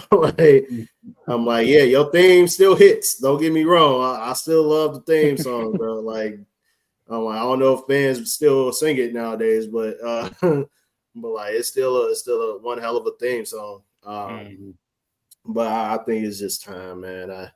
I like if he's helping put young talent over, I'm good with that. But do it in a a better way than he has been doing. I'm like, with Hook, I'm like, I mean, he's going to be a future NXT guy. Yeah, I like what he did. Yeah, talked about it. He wants him going to WWE. So yeah, I like what he did with what Jericho, how he helped propel MJF. I like that. That era of Jericho when everything was first starting up. The Inner Circle and the Pinnacle, like that. Those are some good battles. Those were good. That was must see AEW television. But now it's just like it ain't what it was, man. They keep losing viewers each week. Yeah, it's not what it was when he first started, and I think we'll talk about that later. I mean, we probably talk about that next week. Make that a topic. Where they went wrong. AEW really dive deep into that. Like it just like they were hot, man. Like first starting out, they were hot, and it's just like like even during the pandemic, they did a hell of a better job than WWE did with the pandemic. Not to say WWE did a terrible job, but they almost perfected it. AEW navigated it a lot more. Granted, they had a hell of a lot better resources than WWE had. WWE ain't got a fucking football stadium. Oh, I'm sorry. WWE doesn't have a football. Canceled. Well, you're right. They don't have a owner that has a football stadium that owns a football team where they can use it whenever they want to. So, like, that's the one benefit AEW had, and their creativity was off the charts during that time. They were able to do Stadium Stampede and all these other matches. Like, the creativity was just great. Like, storytelling was a lot better, and obviously having Cody and them there, that helped. But I think as everything changed and Cody, pretty much got pushed out the door, I feel like, and then a lot of backstage politics came into play. I think that's what I feel like that's one major factor as to why they went downhill, and it pretty much forced WWE to step their game up, man. And obviously it did help that Vince is outdoor as well. Yeah. And so but yeah, man, I feel like AEW, they can bounce back, man. They just gotta do some soul searching, man. They really gotta figure out what do they need to do? Like, hell, call Jeff Jarrett. Ask him what they did in the early TNA days to compete as best as they could with WWE. They had good storytelling, great matches, man. Like, people sleep on the old days of TNA, man. Like, I became a fan when Jeff Hardy first went there. I think it was like mid 2000s when Jeff Hardy left WWE the first time. Like, that's when I got on. AJ Styles is my favorite. He's to this day, he's my all-time favorite TNA guy, and one of my all-time favorite wrestlers. Like, he is like that. That's what got me on the TNA, man. My cousin had the best of AJ Styles, part 1 and part 2, and had all his best matches and moments on there, man. So, like, if AEW can call up Jeff Jarrett and like, hey, how did you keep this company running for as long as you did and compete for as best as you could with the big dogs? And I think, once they do that and figure some things out, I think they'll be fine. They just gotta also not keep certain guys in power, because there are a lot of egos with them EVPs right now. So they gotta do something, man, and fast. All right, and moving on. Since sorry, we're almost at the 2-hour mark. You're good. You get that off your chest. Virgil's not here. You can get your stuff off your chest. I'll allow it. The next match we have Swerve Strickland versus the Machine, Brian Cage. I thought it was interesting because they had a little promo for Swerve, and I thought they were going to pull a little WWE, following him the backstage, going out for a bit. You guys notice that? Mm-hmm. Oh yeah. I thought they were taking a little page from W. I'm like, are they actually going to do it? Then they, cut it off. Let's see, Swerve won, then Christian Cage comes out, and of course they jump him. I mean, just set up more for this feud. I'm tired of Swerve getting jumped. I need him to be a strong champion. Right. But I mean, I'm all for it for this feud, especially with Cage. It just, that's just his character. Just a dirty mind guy. He's just going to play games. So, yeah. Any thoughts, guys? I mean, Virgil kind of said it last week. We're tired of seeing Swerve look like an idiot champion by getting jumped and everything. And it's annoying and old. Honestly, it's been happening the last 3 weeks, and it's just like, seriously, again, this is what we're doing. And it's no fault of Christian Cage's character or anything. I think that's what you got to do. But the booking wise, I mean, come on, let him get smarter. Don't let him just be dumb champion. Let him be more aware of his surroundings of like, okay, hey, he's out here. I might get jumped. Mm-hmm. instead of just saying, "Oh, he's out here, I'm going to talk my trash," and then, "Oh, hey, I didn't notice that somebody snuck in behind me and is going to beat me up." That it is very frustrating because I think Swerve is a great wrestler. He's great on the mic too. It's just they're booking him like an idiot, like he's an idiot. Mm-hmm. And I don't know if that's going to be something's got to change, or else this is all people are going to really remember from his title run is, oh, he always got jumped and took beatings. And yeah, he always won the matches, but remember when all the scenes when he would get jumped. So that's where I'm questioning the booking on that. I think you could book him to be a stronger champion. Any thoughts, Big Daddy C? Yeah, I mean, I agree with everything you guys said, man. Just like seeing the same stuff every week, getting somebody getting jumped every week. I'm like, it gets tiring. Like, especially if the guys You need remain a change up. champion. Yeah, like it just really we've seen this happen in WWE like so many times. We see just the same stuff every week. Somebody getting jumped, man. It's just like, come on now.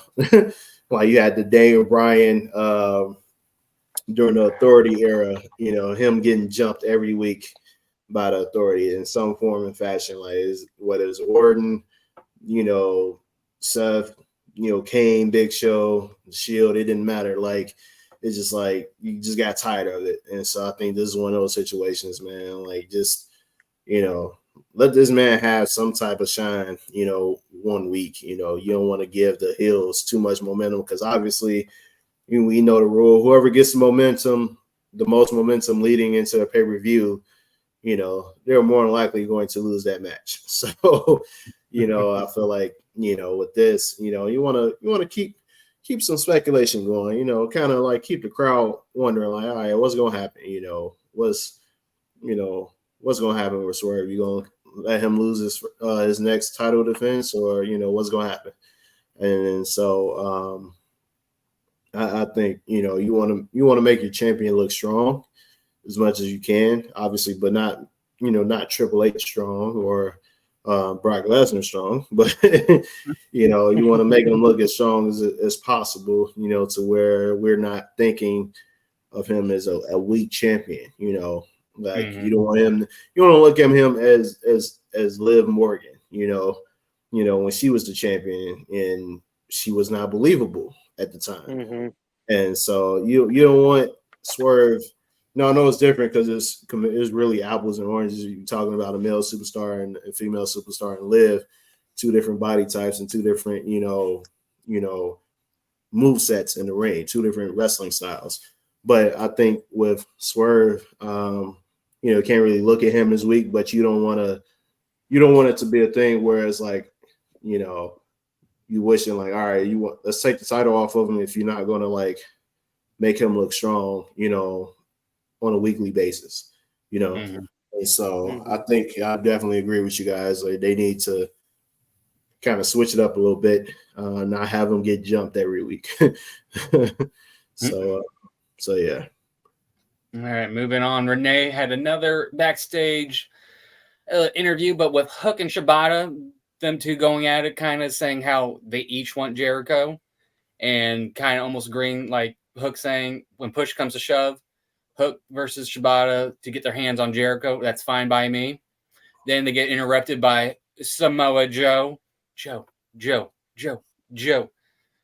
Then they jabber on, and Hook telling Joe, I'll fight you, Joe. So setting up another match with him. Looking forward to that. Then we get a grudge match, the timeless Tony Storm versus Harley Cameron. Tony won. Sorry.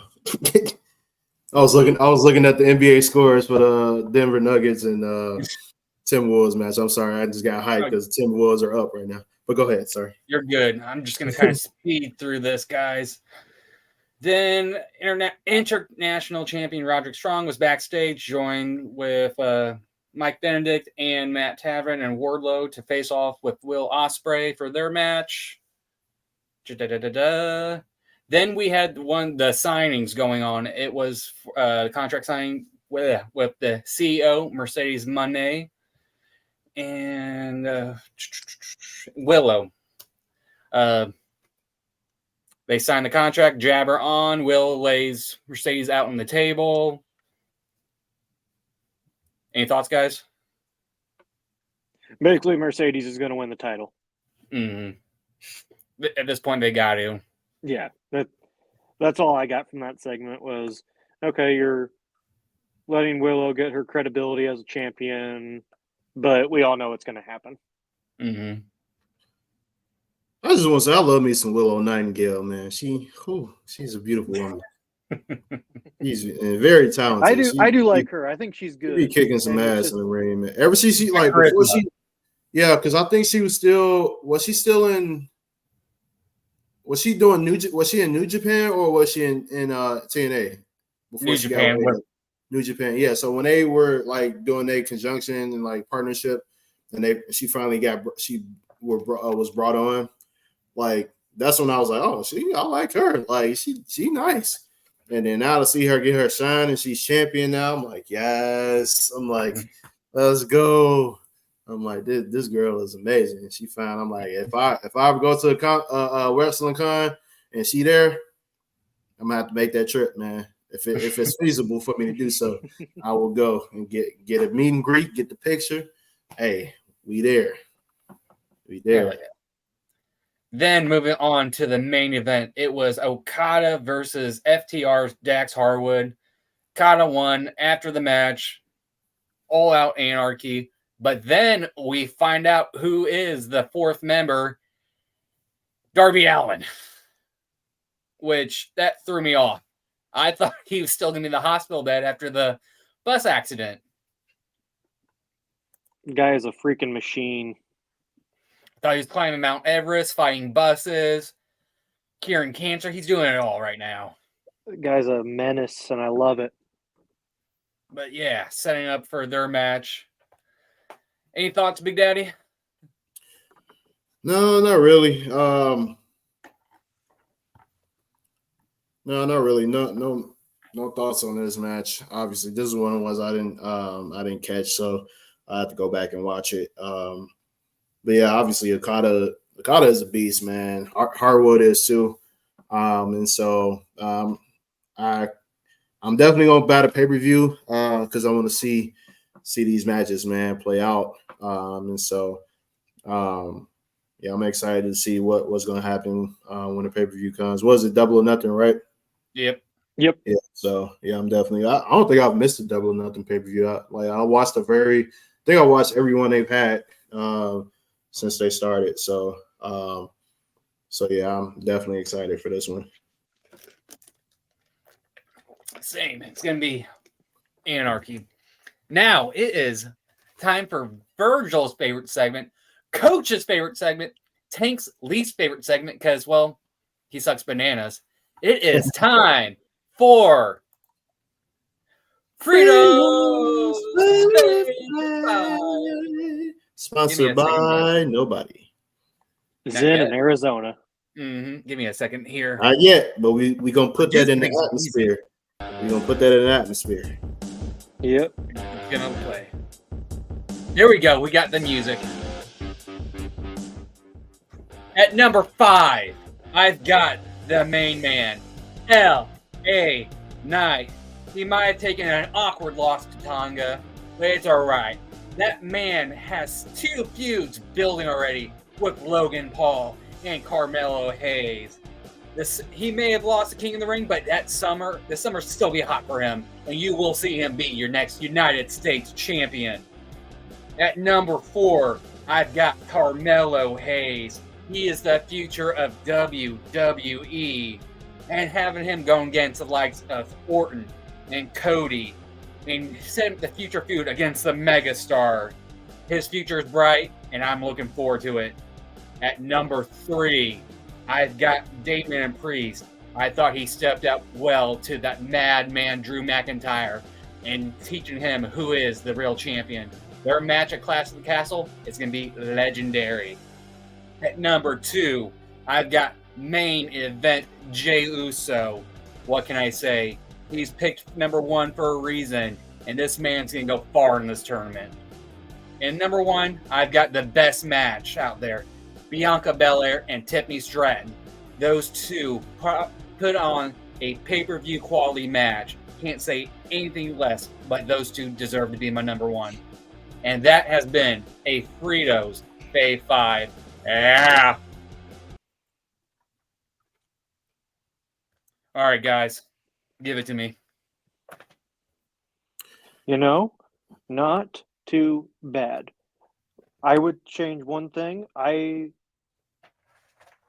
much as I love LA Knight, I don't think he should be on. I think we need to have Gunther in there. That's fair. I think we got to put him at number 3 and then move Priest and Hayes down. I totally agree with Bianca and Tiffany being number 1. That one, yeah, that's for sure. Yeah, you just got to put Gunther in there. I think that's the only thing you're missing. Future. You guys know I'm a huge LA Knight fan. If I meet LA Knight, I'm fangirling. I'm not going to be stunned. I'm not going to know what to do with my hands. I'm going to Ricky Bobby in his first interview when I meet him. I can see Fritos just walking up and like just screaming. Ah! Oh yeah, I can see that. You Fritos, I give you a solid B for this one. Yes. Yeah, I give you a solid B as well. I think, I think as to Coach's point, I think Gunther should be up there as well on the list. And so, for me, I probably would have put.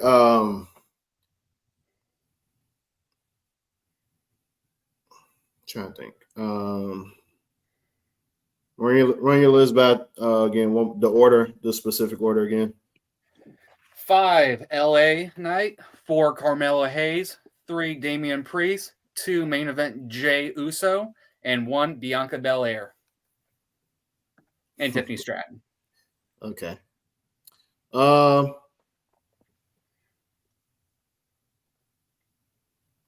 Yeah, I probably would have put Melo a little bit higher since he's definitely proven himself against like seasoned veterans. Starting at Cody, Orton, and then who else? You had who else you went against? Baron. Yeah, so yeah, I give it. I'll change it. I'll change it from a B to a B plus. I'll take it. I give myself an A because I do what I want because I'm the host this week. But thank you for tuning in to We Book It Podcast. This has been our longest episode. Just the 3 of us. We don't need Virgil. We don't need Tank. We got this. We had some good discussions, man. For real. Yeah, Hey. So it happens, man. We got good discussions. That's good. That's good for ratings, man. Mm-hmm. You don't want to cheat the fans. You don't want to rush nothing just because we ain't got the head honcho here. We want to have good discussion. So it's not just recap, but you deviate from the main stuff sometimes. But hey, it makes better for future topics. So yep. But good. Thanks for tuning in, guys.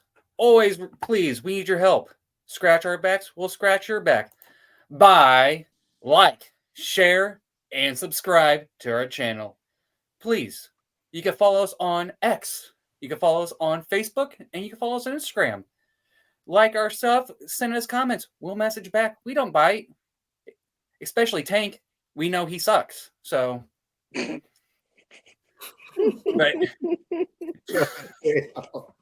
he's taking shade when I'm not here. Oh my god! Any final thoughts, guys? God. Oh man! It is going to be funny when Tank sees this episode. That's all I can say. Need you back, Tank, man. Hey. Enjoy your rest off, man. We'll get you back on in a bit. Any final thoughts, guys, before we sign off? Nope. Well, that has been our episode. From me, Fritos, the wise man coach, and our lovely, lovely Big Daddy. See? Thanks for tuning in. How do? Have a great night or morning. See you guys.